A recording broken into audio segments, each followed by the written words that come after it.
Welcome to the channel Play It Quick. I'm Gambit. Join me as I continue my dive through the mad Inferno. Today we are entering this third circle, Gluttony. If you like what I do, please like, subscribe, and share with others. It helps me grow my channel and to release more content like this. Now without further ado, let's start.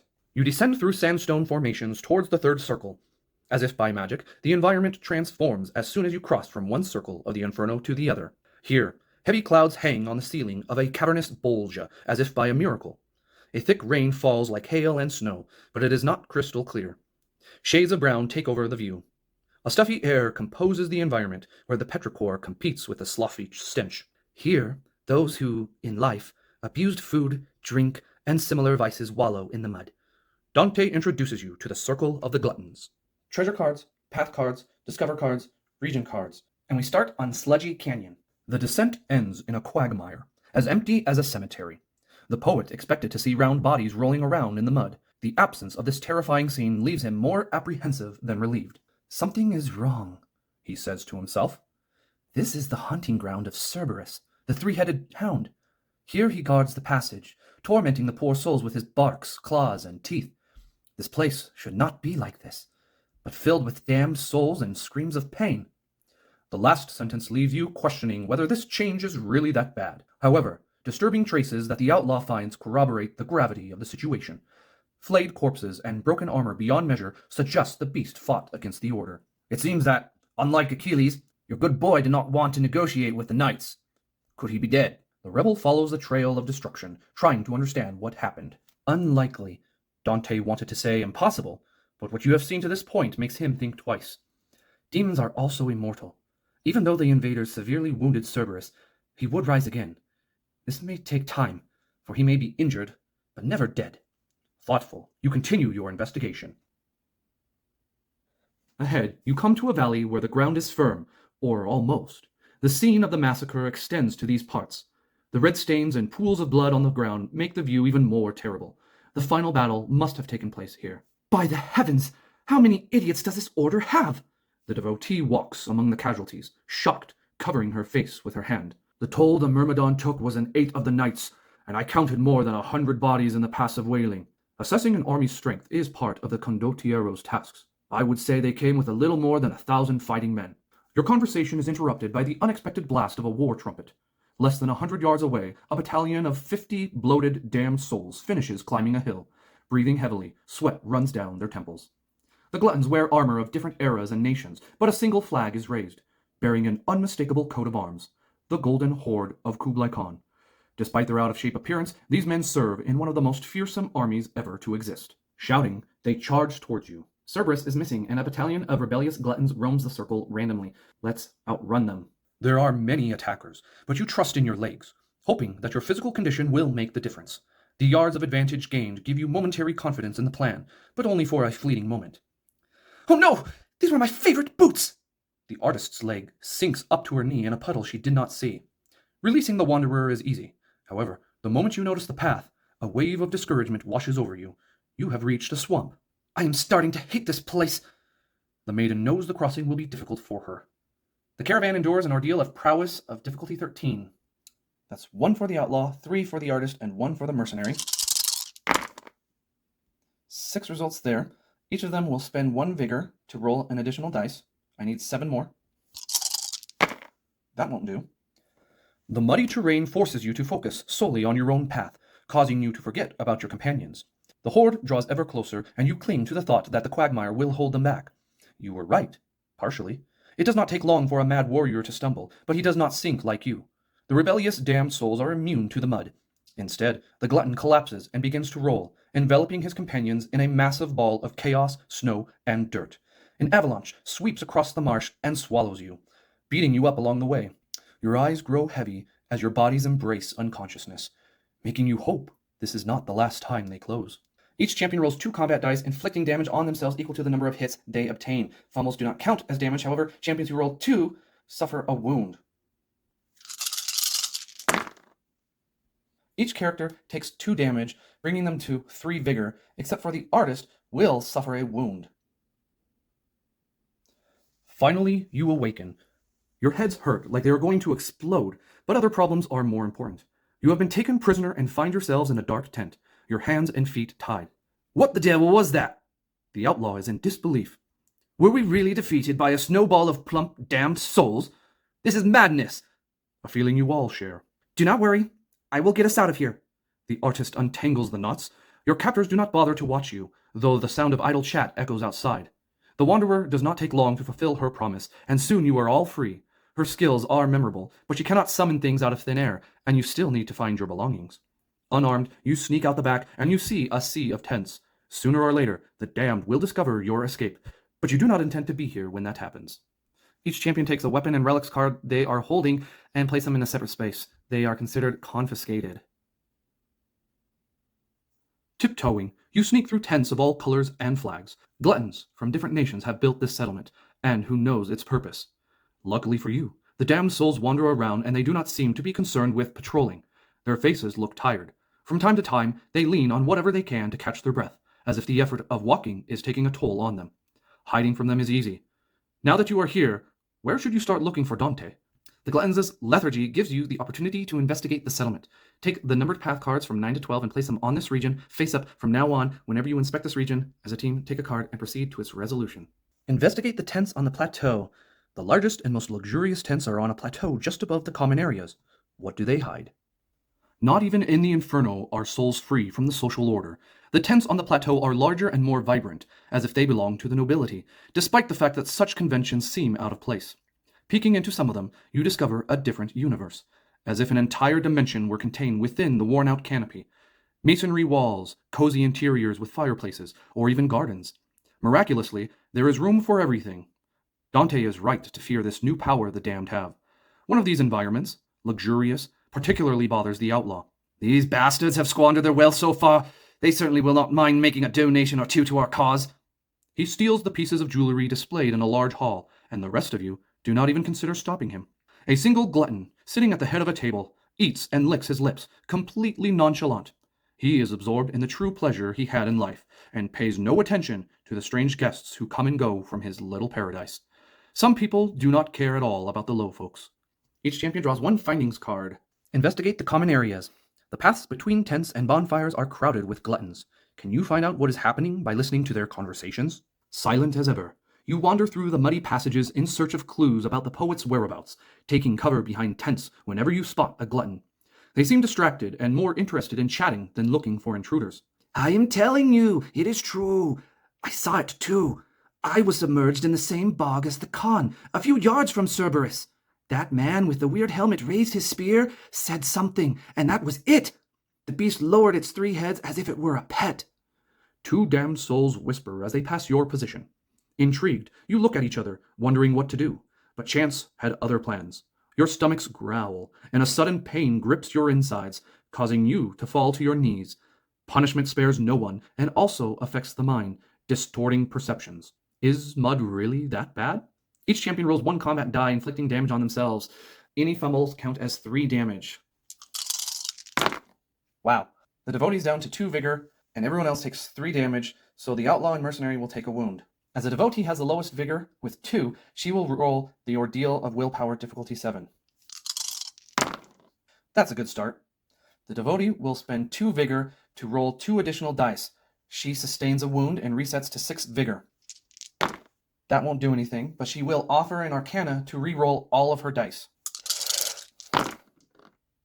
That's 7. The swill is repulsive, but the weakest among you takes it into their mouth without even thinking. As you suspected, once the mixture went down your throats, your stomachs immediately began to prepare to expel their contents. Impressed, all you can do is watch, unsure whether you are more concerned about your poor companion's health or the noise they are making. Eventually, the brave champion's body ceases to protest. They endure this cursed place and manage to steady their stomach, but can luck always be relied upon? It is time to move on. The devotee will get 1 willpower token, and all other champions receive Inspire 1. Then place Path Card 13 in this region. Search for prisoners. Smaller tents scattered throughout the settlement appear to house prisoners. Could Dante be in one of them?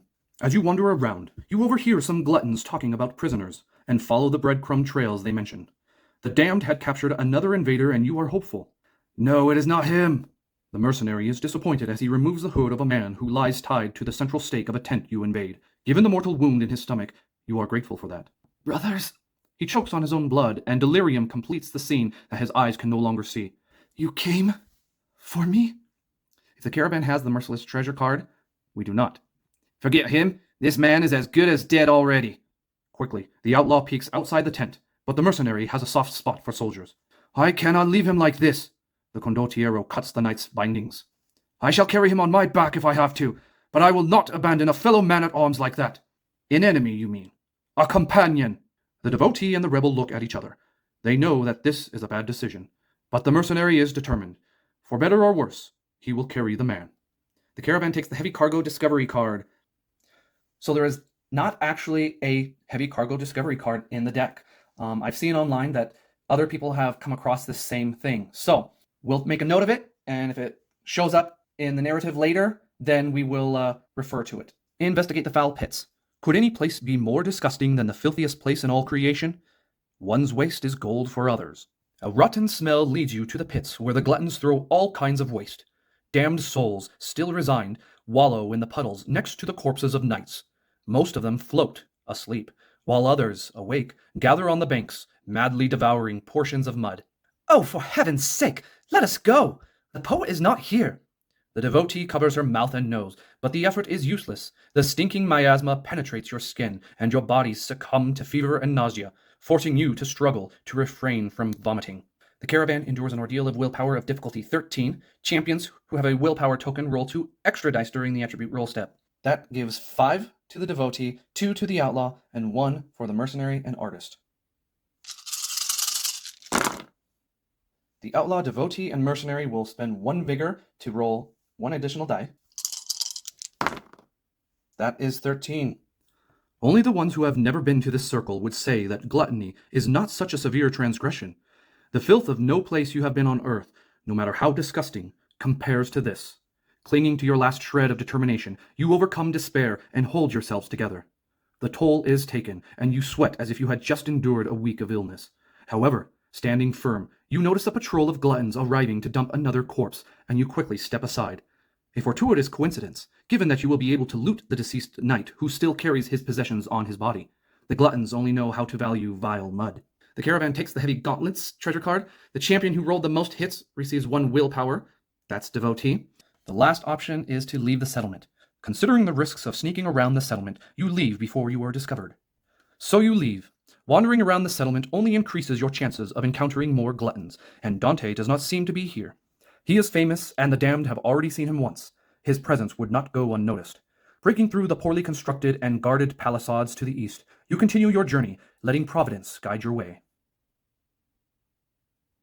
Going down a road, you are surprised by an ironic discovery. This path leads to the 4th circle. The passage is unguarded, but you cannot go through it. Not without the poet. Frustrated, you allow yourselves to take a brief rest, keeping company with the damned souls who huddle together on the edge of a hillside. The poor men dig as if they were looking for gold, but what they are looking for is the smelly mixture of mud and snow that they promptly take into their mouths. As repulsive as the scene is, your stomachs hurt. In disagreement with your eyes and noses, taking in a fetid portion, the mercenary offers himself to be the first. Is what the gluttons devour so voraciously worse than hunger? Each champion rolls 1 die, inflicting damage on themselves equal to the number of hits they obtain. Funnels count as 3 damage. This brings the outlaw and the mercenary to 3 vigor, and the devotee and artist to 2. Hunger takes over and your bodies weaken. Can you continue under these conditions? Try to devour the swill. You know that there is no worse enemy than hunger, and you overcome your disgust to try the swill. The mercenary is the first to have courage, and his initiative motivates the rest of you to take the mud into your mouths. You fools. The first bite is enough for the worst cramps to take over, causing your bodies to contract in pain and regret. Sweating, you struggle to stand on your feet. Endure an ordeal of willpower of difficulty 11. 3, 2, 1, 1. That is 7. The mercenary and outlaw will spend 2 to get down to 1 vigor each. 4 more dice. There we go. The rush of adrenaline awakens you, and the truth comes out. The appetite you had is not natural. Reacting quickly, you shove your fingers into your throats and spill your guts, literally rather than figuratively. Brothers, no!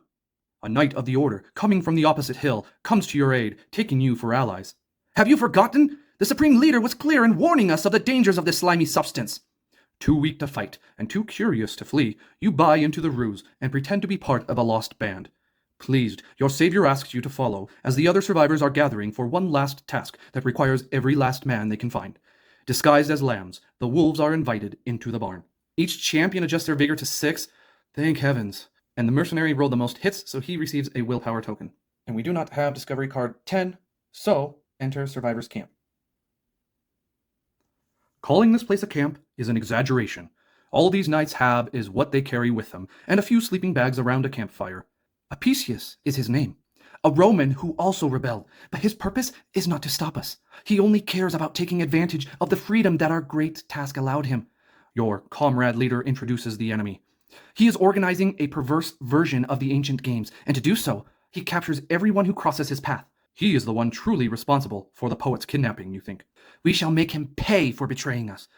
But we also cannot let those who are captured languish in a filthy cage, brothers. The knight now turns to you. Can we count on you? Reinforcements will be needed when the final fight begins. The caravan takes the armor reinforcements treasure card, place the Colosseum box and the Colosseum dungeons. If the Mongols confiscated the caravan's equipment, proceed to Resolution 38A, which they did. A little ambiguous, Kublai Khan, Mongols. The term switching can definitely trip you up. Brothers, one moment. Another knight, the quartermaster of that band, interrupts. I see the difficulties have left you unprepared. Come, follow me. I am afraid that we have more equipment than arms to handle them. He leads you to the spoils of battle, displayed for those whose need is now greater than that of those who have fallen.